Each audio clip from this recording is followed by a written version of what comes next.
Bonjour, aujourd'hui nous allons parler de votre première routine beauté, le nettoyage du visage. Il existe deux grandes façons de faire ce nettoyage du visage au quotidien. La première, c'est les fameux nettoyants avec un apport d'eau. Ça va être hydratante chez Guino ou la mousse nettoyante chez Microbiotique ou encore Guino. Alors, hydratante et microbiotique, comment on l'utilise? Simplement, au bout des doigts, on va le positionner au long du visage, on va humidifier ses doigts et on va émulsionner. Une fois qu'on a bien émulsionné, nous allons rincer. La possibilité numéro 1 au niveau du rinçage, c'est votre gant de toilette. Le problème du gant de toilette, c'est 1, c'est sale si vous ne changez pas à chaque fois. 2, c'est quand même très astringent.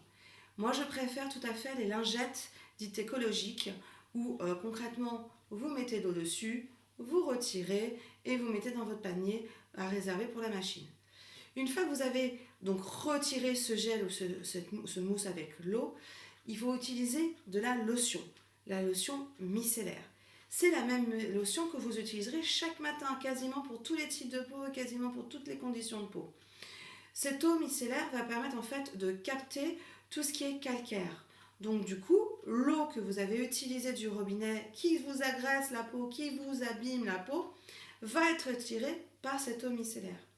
Une fois utilisée cette eau micellaire, donc sur un coton ou pareil sur des petites lingettes que l'on met au nettoyage, vous allez sécher votre peau. C'est vraiment une étape capitale. Si vous laissez comme ça à l'air libre, il va se passer ce qu'on appelle l'osmose. La petite goutte d'eau qui va aller vers la grosse goutte d'eau. Et désolé, c'est vous la petite goutte d'eau.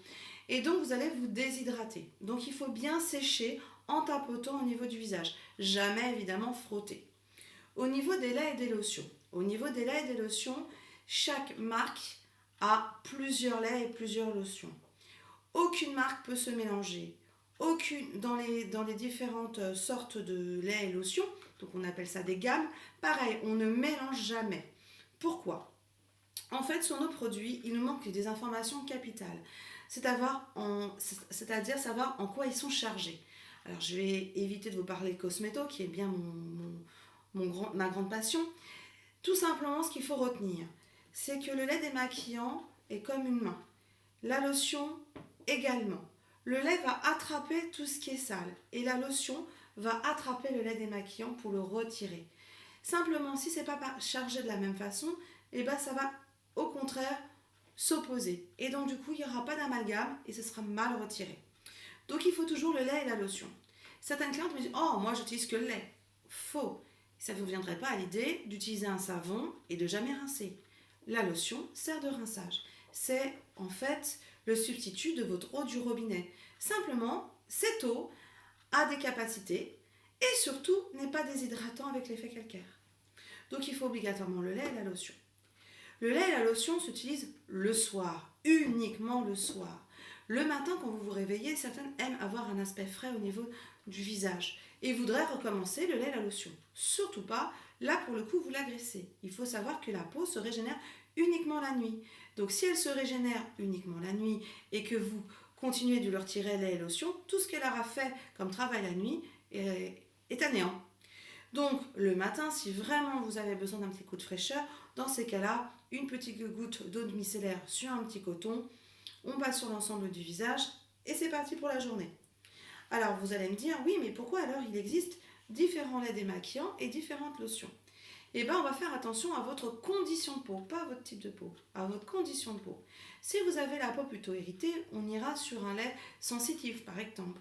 Si vous avez une peau dite classique, il n'y a pas de problème dans l'immédiateté, on prendra un lait qui passe partout. Par exemple, le lait de rafraîcheur qui est pour tous les types de peau. Si vous avez la peau un petit peu qui commence à vieillir, on va utiliser un lait ou une crème démaquillante, quelque chose d'un peu plus riche, tout simplement parce qu'on s'est aperçu qu'au fur et à mesure du temps, elle devient de plus en plus sensible et elle vous picote. Voilà. Voici pour les démaquillants. On a oublié quelque chose, c'est le démaquillage des yeux.